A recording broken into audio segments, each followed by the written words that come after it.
आपण गुणोत्तर व प्रमाण या पाठामधलं 5वं उदाहरण घेणार आहोत। या अगोदर आपण 2 ते 3 प्रश्न सोडून बघितलेले आहेत आणि त्याच्याही पुढे जाऊन आपण ॲडव्हान्स मधलं गणित या ठिकाणी पाहणार आहोत। जर या ठिकाणी बघा a is to b is equal to 2 is to 3, b is to c is equal to 4 is to 6, तर a is to c is equal to 5।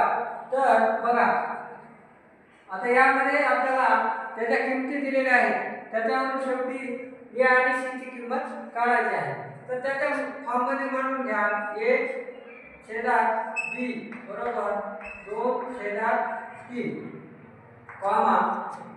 b छेदात c बरोबर 4 छेदात 6 असं आपण लिहू शकता। त्याच्या पुढे गेल्यानंतर आता या दोन्ही काय किमती दिलेल्या आहेत त्यांना एकत्रित मांडून घेऊया। a छेदात b गुणिले b छेदात c बरोबर या दोन सर्वांच्या किमती ठेवून द्या। काय याची किंमत 2 छेदात b ची किंमत 3 गुणिले b ची किंमत किती आहे ते 4 छेदात c ची किंमत 6। आता यामध्ये आपल्याला काय करायचं आहे तर किमती काटछाट होऊ शकतात का बघा। आता b च्या पाड्यामध्ये येते b * b 6। तर आता उरलेले किमती काय आहेत 1 गुणिले 4 4 इथे 3 गुणिले राहिलेले 3 3 9।